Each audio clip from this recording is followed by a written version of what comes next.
Alright, I'm going to be installing some iBoards today. They are running boards for pickup trucks. I'm going to be installing them on my 2008 Toyota Tundra. The iBoards come shipped very well. The packaging is nice. All of your hardware is going to be found in a center box here, all individually wrapped.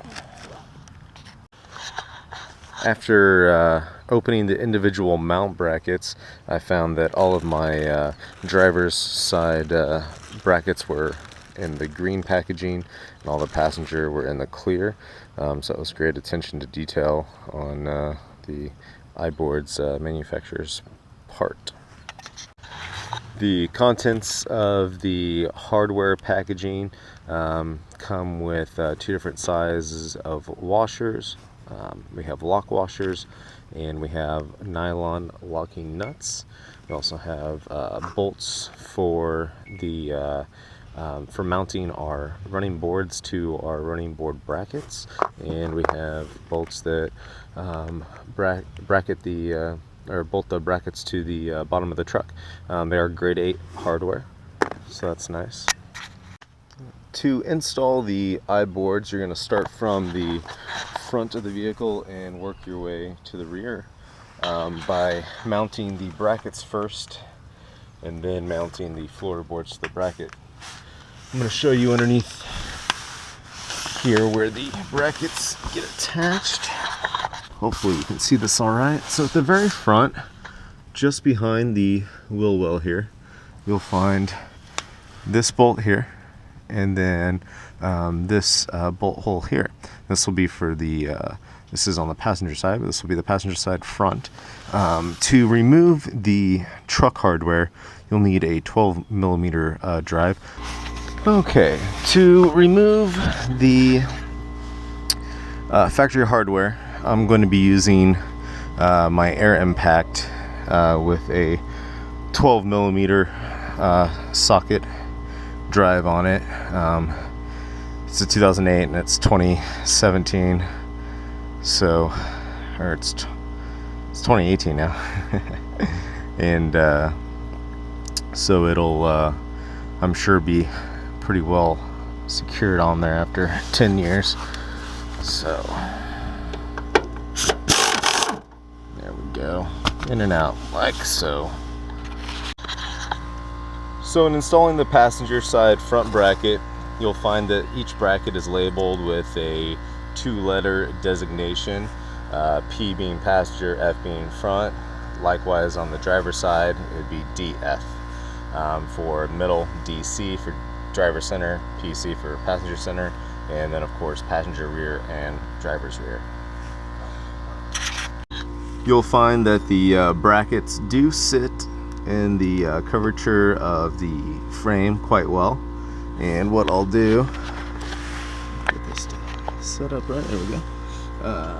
I'm gonna hold this here and hand thread or hand start each one of these bolts. These are the grade 8 hex bolts. They have a lock washer followed by an 8mm by 24mm outer diameter flat washer. So I'll start both of these, and I will be torquing these down with my impact driver, my air impact driver.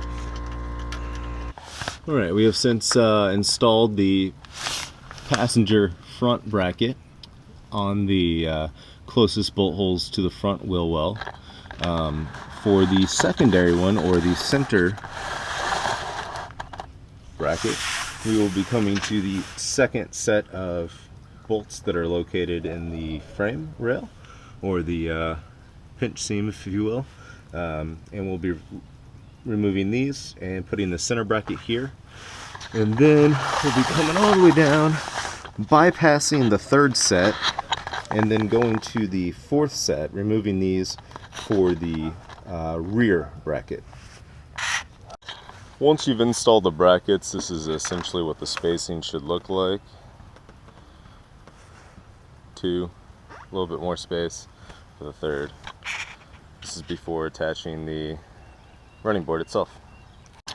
This is the bottom of the running board. Top, bottom. To attach the running boards to the brackets, you're going to take some of your T-bolts, going to insert them into the end of the running board here. And see, they typically won't just fit down there, just feed it in there like so. And you'll want to run 6 of these bolts, 12 of these bolts, T-bolts, 4 for each bracket. After placing the T-bolts into the bottom of the running board bracket, you'll want to space them out accordingly to how the brackets on the truck are spaced out. This will make lineup and attachment much easier. To attach the running board to the brackets, you'll be using the 6mm by 22mm outer diameter flat washer with a nylon locking nut. Okay, I got the running board and the T-bolts through the mounting plate, and I went ahead and put on the flat washer and the locking nylon nut.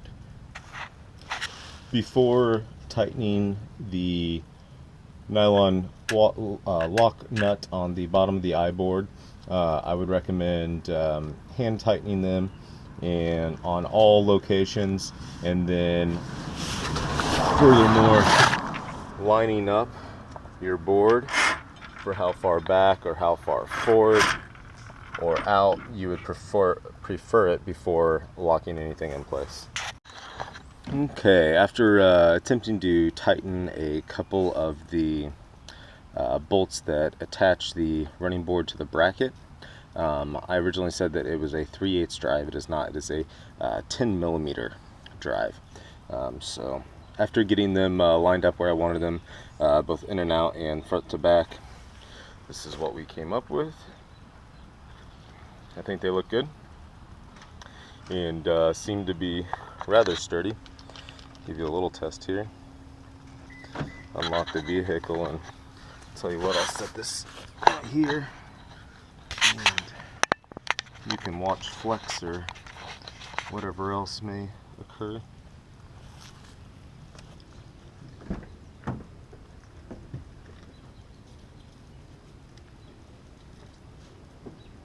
And I am